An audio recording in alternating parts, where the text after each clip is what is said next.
আসসালামু আলাইকুম। কেমন আছেন সবাই? আশা করছি আল্লাহ তাআলার অশেষ রহমতে আপনারা সবাই ভালো আছেন। আলহামদুলিল্লাহ, আমি এবং আমার পরিবার সবাই ভালো আছি। আমি মামনি, যশোর সদর থেকে বলছি। আপনারা দেখছেন মামনি ব্লগার। ভিডিওটা শুরু করেছি সকালে ঘুম থেকে উঠে নাস্তা বানানোর পর থেকে। তো নাস্তা বানিয়ে খাওয়া শেষ হয়ে গেছে, তারপর চলে এসেছি একটু পুডিং তৈরি করার জন্য। তো পুডিংটা আজকে তৈরি করব হচ্ছে সম্পূর্ণটাই ড্যানিশের যে কনডেন্স মিল্ক ওইটা দিয়ে তৈরি করব। তো এখানে কিন্তু পুরো এক টিনই দুধ দিয়ে দিলাম, আর হচ্ছে প্রথমে 2টা ডিম ফেটে নিয়ে দেয়া হয়েছে। তারপরে অবশ্যই আমি আবারও 2টা ডিম অ্যাড করেছিলাম, কারণ 2টা ডিমে যে পানির মাপ ছিল, মানে দুধের সাথে তো পানি মিক্সড করা লাগবে, শুধু দুধ আর ডিম দিয়ে তো এখানে হবে না। তো পানির যে মাপটা ছিল সেটা বোধহয় একটু বেশি হয়ে গেছিলো, যার কারণে পরবর্তীতে আরও 2টা ডিম বেশি দেওয়া হয়েছে।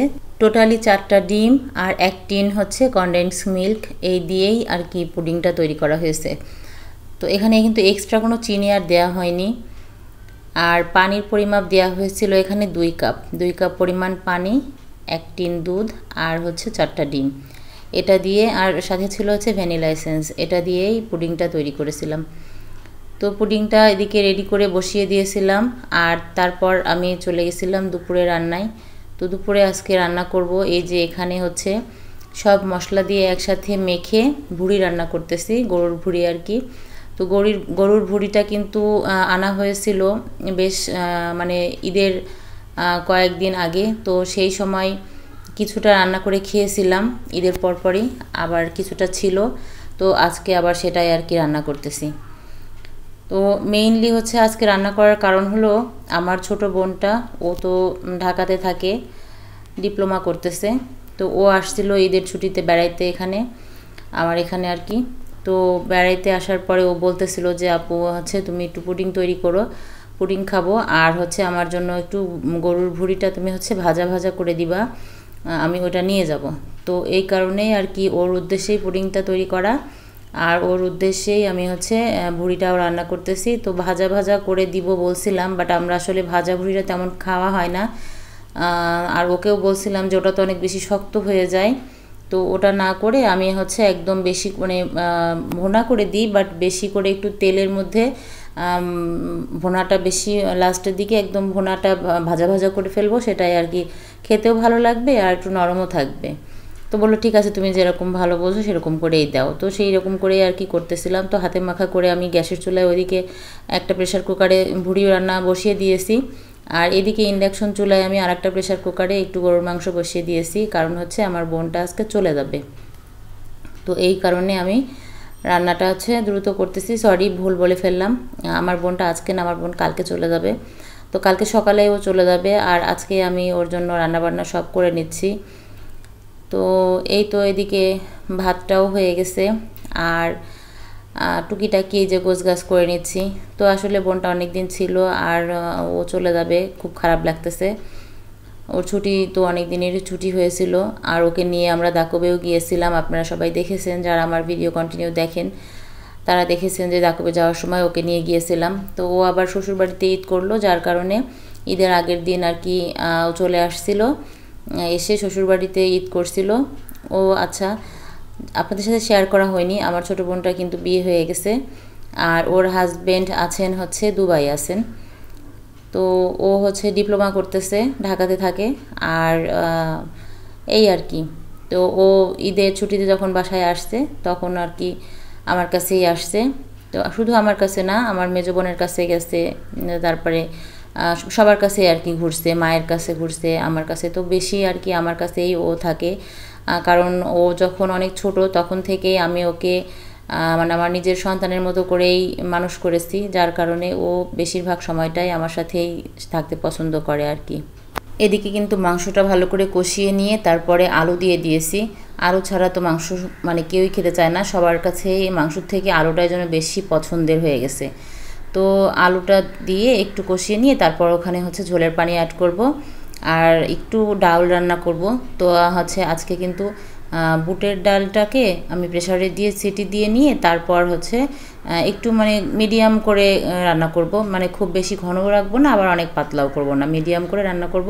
তো এভাবে বুটের ডালটা রান্না করলে ভুড়ির সাথে, মানে ভুড়িটা যেহেতু ভোনা ভোনা হবে আর মাংসটাও তো ঝোল বেশি থাকবে না, তো সেই জন্য একটু ডাউল করে নিচ্ছি। তো এই আজকে রান্নাবান্না এগুলাই করতেছি, আর ওদিকে পুডিংটাও বসিয়েছি, ওটাও হচ্ছে। তো আসলে একটা বিষয় হচ্ছে কি, পুডিংটা আমি এতটাই ব্যস্ততার মধ্যে ছিলাম, তাড়াহুড়ার মধ্যে ছিলাম যে ওটা হয়ে যাওয়ার পরে আমরা যখন সবাই খেয়ে ফেলেছি তারপরে মনে পড়েছে যে আল্লাহ, এটা তো একটু ভিডিও করলাম না, যেহেতু তৈরি করার সময় দেখিয়েছিলাম। তো তৈরি মানে ওটা যখন তৈরি করতেছিলাম তখন তো দেখিয়েছিলাম, তো লাস্ট পর্যন্ত যে কেমন হলো এটাও একটু দেখানোর দরকার ছিল, বাট মনে নাই, ভুলে গেছিলাম সবাই। তো যাই হোক, আসলে অনেক মজা হয়েছিল খেতে, যার কারণে আর দেখানোর কথা কারোর মনে হয়নি। এদিকে কিন্তু আমার পাখিটা দেখেন কিভাবে ডানা উঁচু করে দিয়ে তারপর দৌড় দিয়ে ছোটাছুটি দৌড়াদৌড়ি করতেছে সারাক্ষণ। আমার পাখিটা সারা ঘর বাড়ি মানে সবটা জুড়েই থাকে, ওকে কখনোই এক জায়গায় দেখবেন না।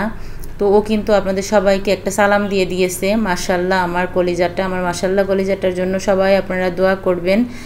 আর হচ্ছে আমার মাশাল্লাহ কলিজাটা ও হচ্ছে আছে বলেই হয়তো আমি বেঁচে আছি এখনও দুনিয়ায়, কারণ ও আমার তো শারীরিক কন্ডিশন এই ভালো এই খারাপ এমন একটা অবস্থা হয়ে গেছে, তো শুধু ওর জন্যই মনে হয় যে আমি এখনও বেঁচে আছি দুনিয়ায়। তো এই যে আমার বোন চলে যাবে, যা ওকে তো গতকাল, এটা কিন্তু পরের দিন সকালের ভিডিও। তো গতকাল রাতে ওকে দুপুরে রাতে আমরা একসাথে খাওয়া দাওয়া করেছি সব কিছু। আর তারপর সকালে ও যখন চলে যাবে তখন ওর জন্য এই যে একটু রুটি পরোটা এগুলো তৈরি করে দিলাম, আর হচ্ছে একটু মাংস আর হুড়ি, এই সব কিছুই ওকে আর কি দিয়ে দিলাম। তো ও আবার এগুলা হচ্ছে যে রাস্তায় যাওয়ার সময় একটু খাবে এই জন্য। আর যাইতে তো ট্রেনে যাবে, যাইতে তো বেশ সারাটা দিন চলে যাবে, সময় লাগবে আর কি, যার কারণে দুইবার যাতে খাইতে পারে এরকম বেশি করে খাবার ওকে দিয়ে দিলাম, যে ও রাস্তায় আর কি খেয়ে নেবে।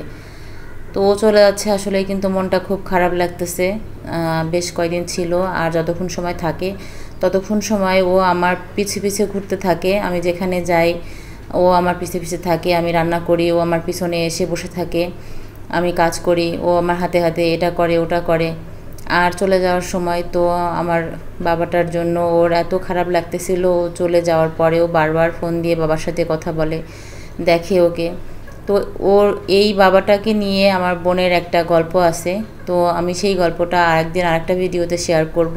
খুবই ইন্টারেস্টিং একটা গল্প, শুনলে আপনারা সবাই মানে খুবই মনোযোগ সহকারে শুনবেন।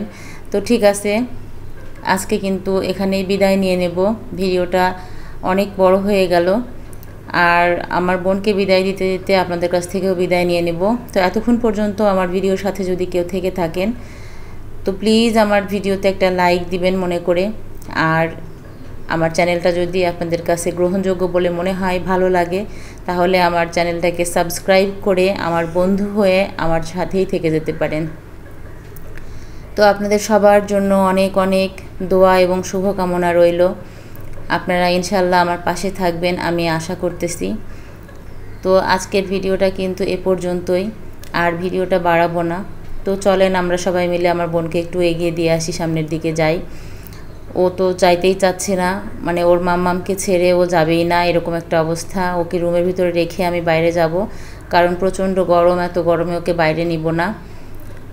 আর ওর মাম্মামের কাছে যাওয়ার জন্য কান্না করা শুরু করে দিয়েছে অলরেডি।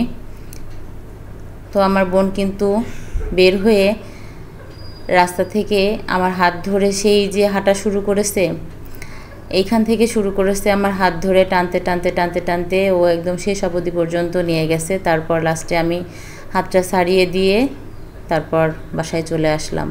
আজকের ভিডিওটা কিন্তু এ পর্যন্তই। আল্লাহ হাফেজ।